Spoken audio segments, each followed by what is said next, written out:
Let's talk about Michael Tait. This is Michael Tait. He is the lead singer of Newsboys. And honestly, I swear, as someone who did not grow up in the Christian music scene, why have I heard of Newsboys? Because if you've ever seen God's Not Dead or the trailer for any of the God's Not Dead movies, you have heard their music. They're the ones that sing, God's not dead, he's really alive. Lyrics are not their thing. But this is Michael Tait, and he's the lead singer of Newsboys. He's been with them for many, many years.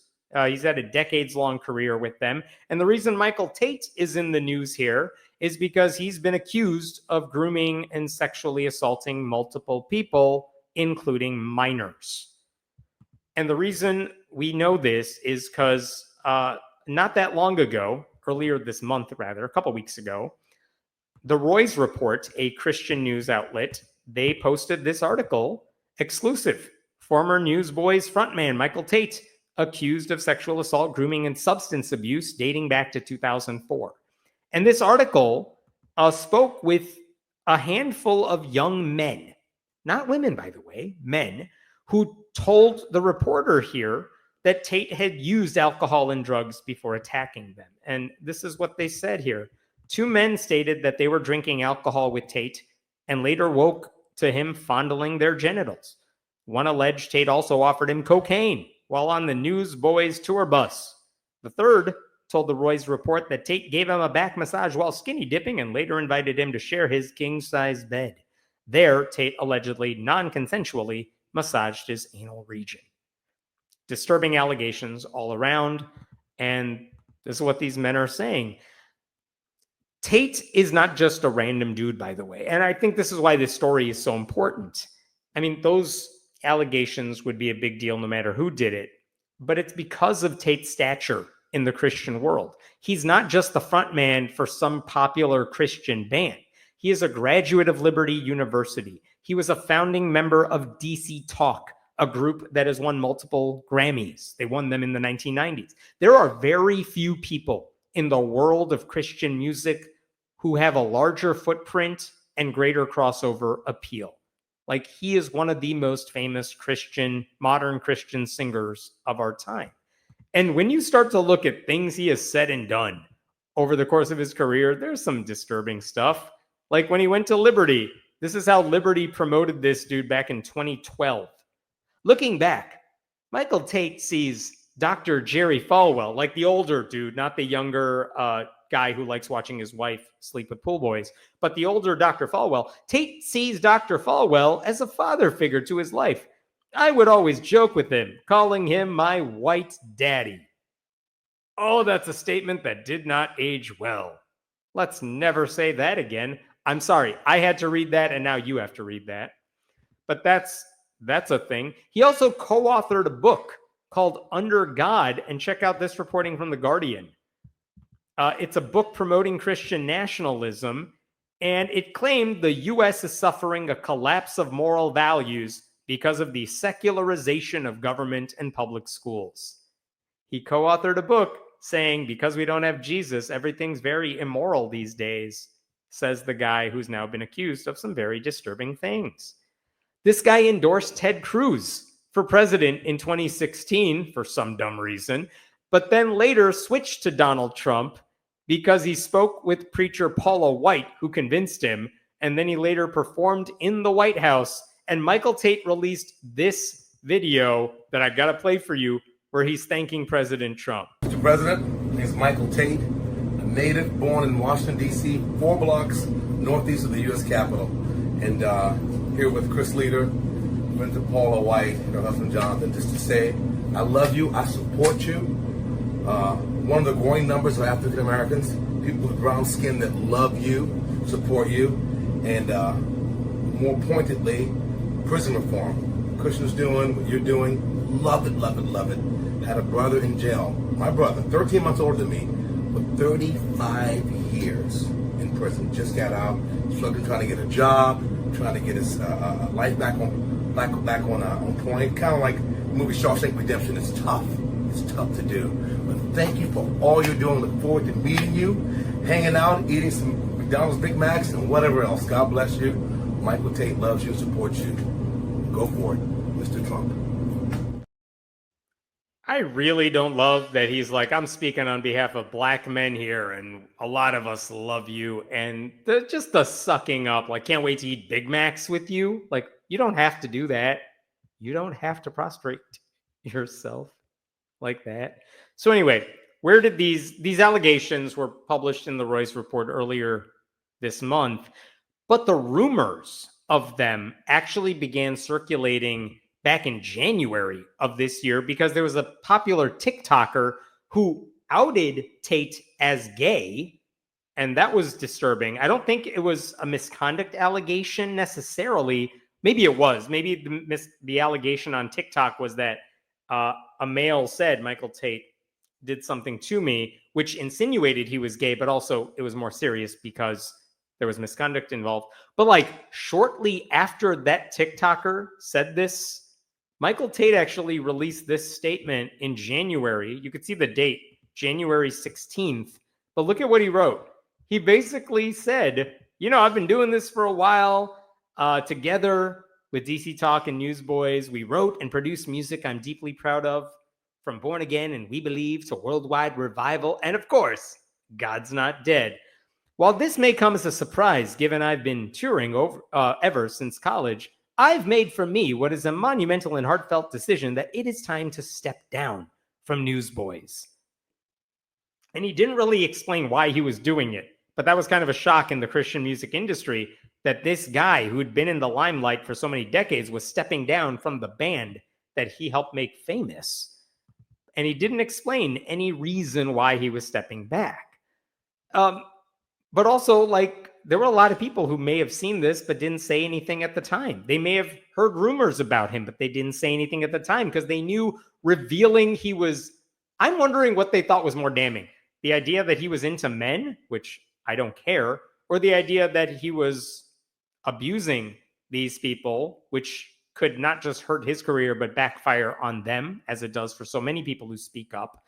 But I think, part of this, the fact that more people didn't speak out against it is a huge indictment of the conservative Christian world.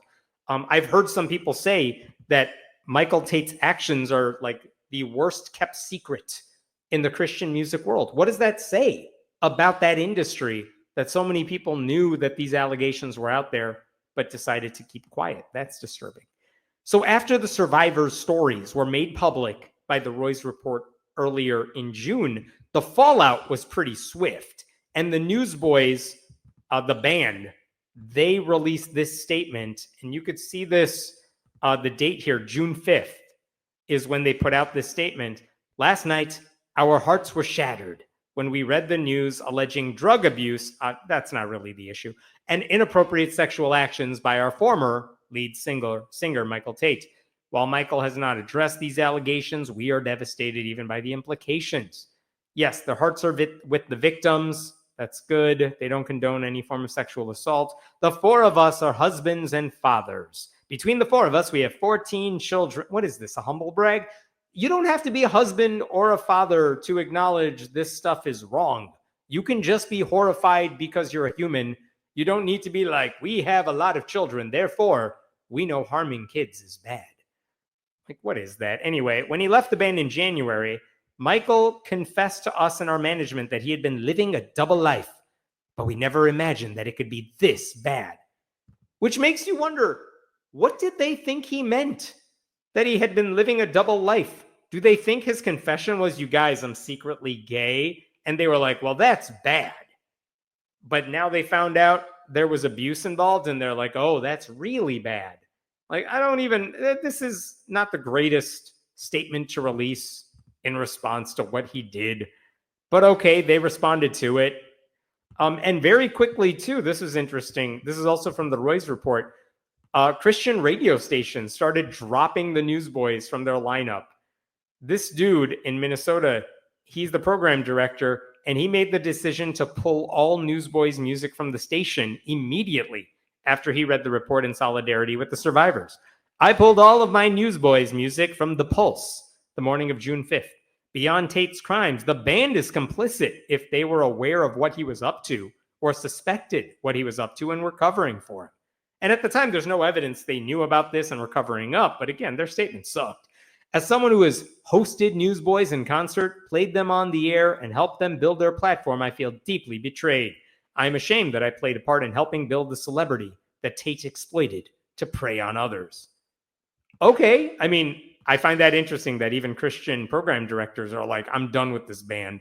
And then, after all this, on June 10th, Michael Tait finally issued a more recent statement. This is on Instagram.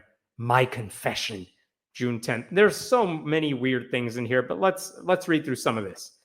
Recent reports of my reckless and destructive behavior, including drug, don't care, and alcohol abuse, don't really care, and sexual activity. Oh, that's a weird phrase to use for what you are accused of.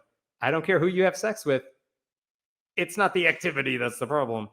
Are sadly largely true. For some 2 decades, I used and abused cocaine, consumed far too much alcohol, and at times touched men in an unwanted sexual way. Yeah, that's the problem. It's not sexual activity. I am ashamed of my life choices and actions and make no excuses for them. I will just call it what God calls it: sin. I don't blame anyone or anything but myself. While I might dispute certain details in the accusations, I do not dispute the substance of them. You know what I have a problem with in that paragraph? He just calls it sin, as if drinking a little too much and allegedly sexually assaulting random unsuspecting men are just in the same pile of bad things. Because you know what happens when you call it sin? It gives Christians a license to say, you didn't do this. It was Satan guiding you to do this, and you didn't know well enough to protect yourself from Satan. You're the victim, and Michael Tait's the victim in all of this. Like, don't call it a sin. Just say, look, I did this. It was wrong. I will take accountability, whatever. And don't lump in sexual assault with, I drank a little too much at times. When he left the Newsboys in January, I did so to get help. I was not healthy, physically or spiritually, and was tired of leading a double life. I spent 6 weeks. Oh, here's the rehab clinic thing where he's like, look, I got help. I've been clean and sober since, though I still have a lot of hard work ahead of me. That's setting himself up for the tour that he will inevitably launch after whatever, a few months, a year, his comeback tour. Like he's already getting the help. I'm ashamed to admit that for years I've lied and deceived my family, friends, fans, and even misled my bandmates about aspects of my life. I was, for the most part, living 2 distinctly different lives. Whatever. I don't care about his double life. It's the illegal, immoral conduct that's the problem. And now comes all the Jesus shit. No one cares. No one cares. He's on this path of healing, blah, blah, blah. Sin is a terrible thing. I don't care. To the extent my sinful behavior has caused anyone to lose respect or faith and trust in me, I understand, deserve, and accept that. But it crushes me to think that someone would lose or choose not to pursue faith and trust in Jesus because I have been a horrible representative of it. Again, by pretending that what you do is about Jesus, you're trying to distract from what you actually did. No need to read that last paragraph either. It's just, what sort of an apology is that?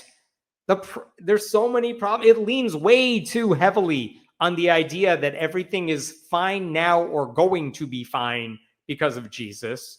It treats abuse as sexual activity as if what he did is no different from what 2 men consensually do together, which it's not. He says the problem is that he touched men in an unwanted sensual. Did you see that word? He said he touched men in an unwanted sensual way. Did I say sexual? I was wrong.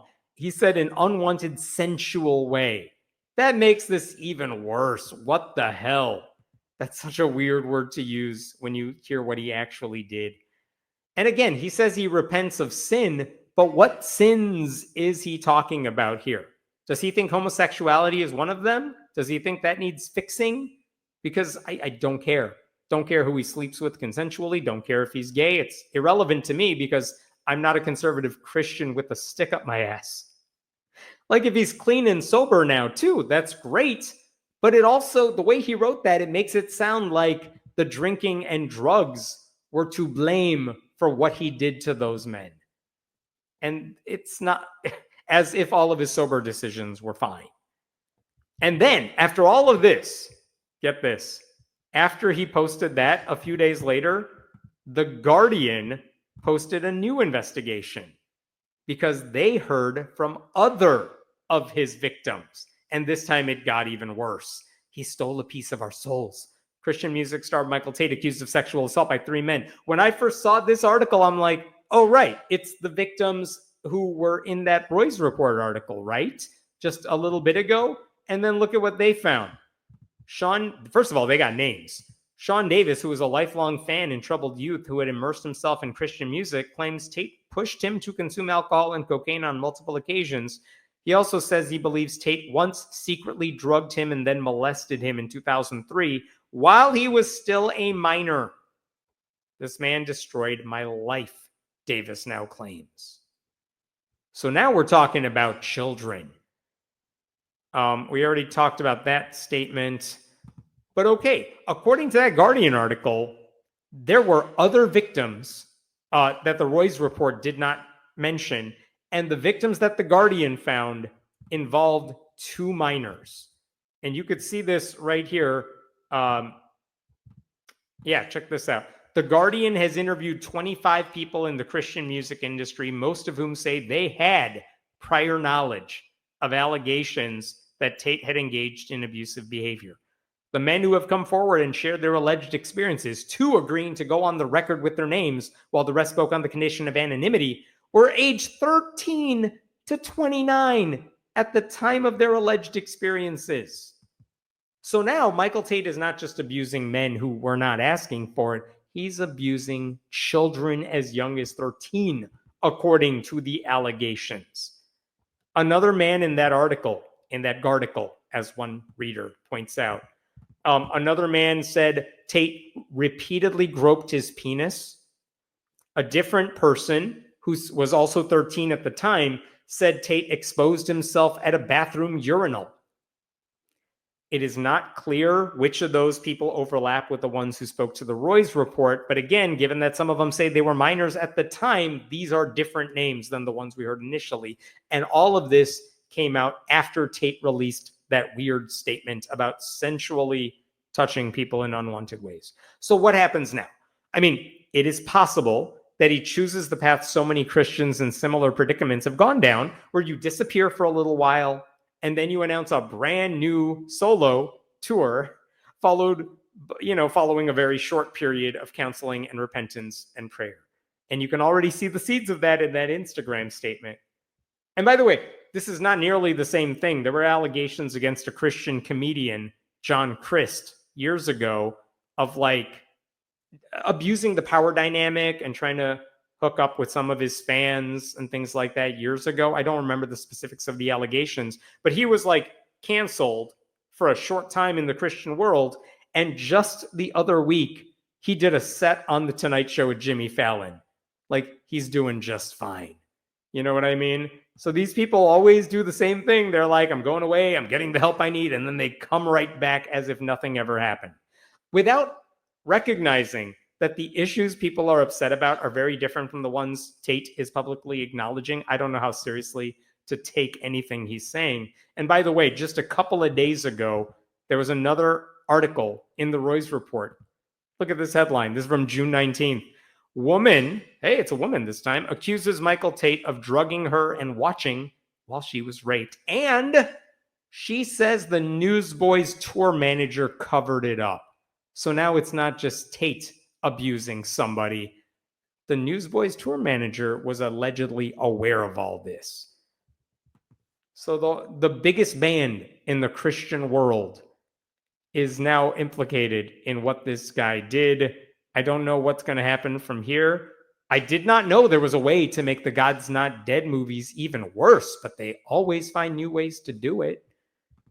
But wild story concerning one of the biggest acts in the Christian music industry.